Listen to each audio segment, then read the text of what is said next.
सुचेता और कंचन ननन भाभी थे। दोनों की आपस में जरा सी भी नहीं बनती थी। आए दिन किसी न किसी बात पे उनकी लड़ाइयाँ हुआ करती थी। देखते हैं आज वो किस बात पे लड़ रही हैं। सुनिए, जरा न्यूज़पेपर दीजिएगा। नहीं नहीं भैया, न्यूज़पेपर मुझे दीजिए, मुझे काम है कुछ। क्या बात है, आज दोनों को न्यूज़पेपर चाहिए? क्या खबर आई है जो जाननी है तुम दोनों को आज? अरे इनको बेटा कोई खबर नहीं पढ़नी है। वो तो शहर में नया ज्वेलरी शॉप खुला है, तो वहाँ का एड्रेस जानना है दोनों को। क्या करोगे वहाँ का एड्रेस लेकर? अब नई दुकान खुली है तो उसमें से नया कुछ गहना लाना ही पड़ेगा ना। क्यों, दुकान का उद्घाटन तुम्हारे ही हाथों होना है क्या? भैया इन्हें छोड़िए, कल आप मुझे ले चलिए दुकान पर, मुझे नया नेकलेस लेना है। क्यों, तू क्या करेगी नया नेकलेस लेकर? नया नेकलेस तो मेरे लिए आएगा। शक्ल तो तुम्हारी बासी खरबूजे जैसी है, नया नेकलेस लेकर क्या करोगी? अच्छा, मेरी शक्ल बासी खरबूजे जैसी है तो तू क्या सड़ा टमाटर है? चुप हो जाओ दोनों, बंद करो ये रोज का नाटक तुम्हारा। ठीक है भैया, तो फिर शाम को मुझे दुकान पर ले चलिए और नेकलेस दिला दिए। नहीं, मेरे पति की कमाई इसलिए नहीं है कि वो सारी की सारी तुझ पर लुटा दें। सुनो डार्लिंग। बेशरम, तुझे शर्म नहीं आती है? अपनी सास के सामने पति को तू डार्लिंग बोलती है। तो आप क्या ससुर जी को पहले डार्लिंग नहीं बुलाया करती थी?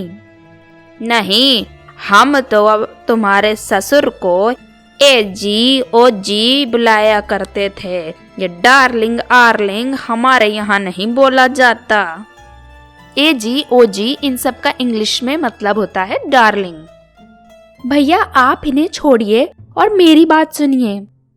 नहीं, आप मेरी बात सुनिए और तू भी सुन ले। तेरे भैया दुकान जाएंगे लेकिन मुझे लेकर। ठीक है भैया, दुकान तो जाएंगे लेकिन तुम्हें लेकर नहीं, मुझे लेकर जाएंगे। आप अपने बहन को समझा दीजिए। मुझे क्या समझाएं? और तुम भाभी अब चुप हो जाओ, नहीं तो क्या? नहीं तो मैं तुम्हारा सर फोड़ दूंगी। तू मेरा सर फोड़ेगी तो मैं तेरे टांगे तोड़ दूंगी।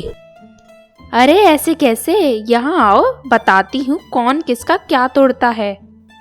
दोनों चुप हो जाओ वरना दोनों के मुंह मैं तोड़ दूंगी।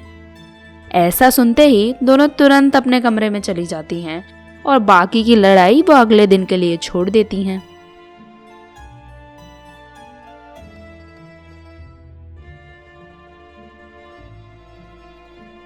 प्रतिभा की हाल ही में शादी हुई थी। वैसे तो प्रतिभा ठीक थी, मगर ज्यादातर वो काम चोरी किया करती थी। माँ जी, आज रात में मुझे मेरी सहेलियों के साथ बाहर जाना है, मुझे लेट होगा आने में। पर बहू खाना वो आप बना लेना, एक्चुअली मुझे आने में लेट होगा इसलिए। बहू, तुम्हें रोज इसी टाइम बाहर जाना जरूरी है क्या? अरे माँ जी, दिन भर घर के काम में फुर्सत ही कहाँ मिलती है। ठीक है बहू जरा यहाँ आना तो। क्या हुआ माँ जी? अरे मुझे हमारे एक रिश्तेदार के घर कल शादी में जाना है, तो 3-4 दिन तुम्हें घर का सारा काम अकेले ही करना पड़ेगा। क्या 3-4 दिन के लिए, और वो भी अकेले? नहीं, मैं भी चलूंगी आपके साथ। अरे बहू, पर घर में भी तो किसी का रहना जरूरी है ना। अब सब चले जाएंगे तो भी तो अच्छा नहीं है ना। पर माँ जी, सारे घर का काम वो कैसे होगा मुझसे?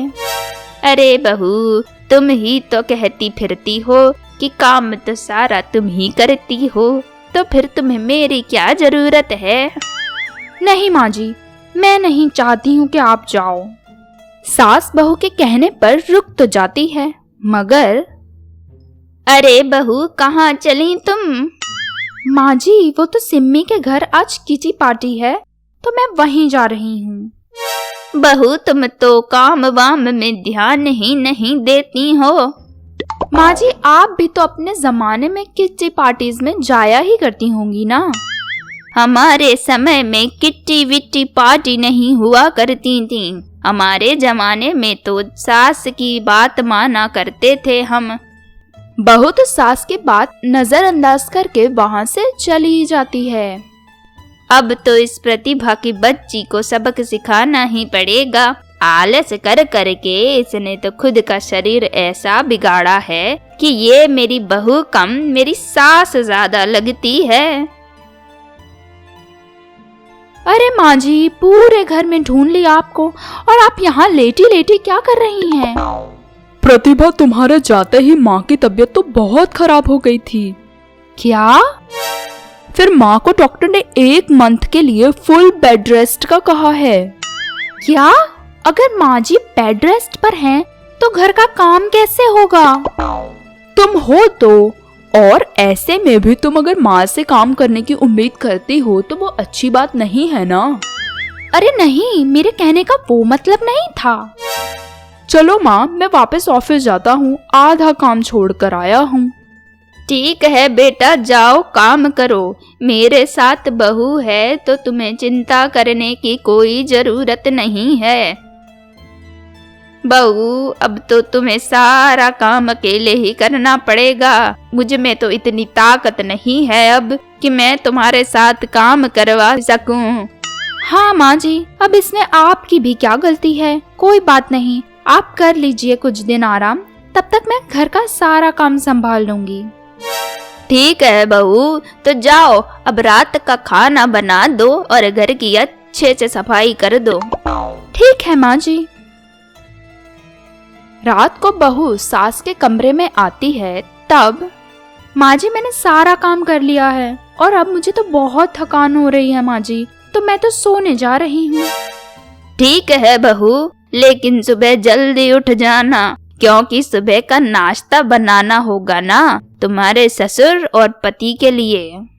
जी माँ जी, मैंने अलार्म भी लगा दी है, मैं उठ जाऊंगी, आप चिंता मत करिए। ठीक है बहू, जाओ सो जाओ। अब 1 महीने तक यूं ही चलता रहा। प्रतिभा सारे घर का काम अकेले ही किया करती थी। देखते ही देखते प्रतिभा की सेहत में भी सुधारा दिखने लगा। बहू, तुमको अब से सारा काम अकेले करने की जरूरत नहीं है। माँ जी, आपको अब काम करने की कोई जरूरत नहीं है। क्यों बहू? माँ जी, सारा काम अकेले कर करके मेरा शरीर एकदम तंदुरुस्त हो गया है। अब मैं फिर से पहले जैसी नहीं होना चाहती हूँ। ठीक है बहू, तुम्हें जैसा ठीक लगे। जी माँ जी, आप बैठिए और आराम करिए।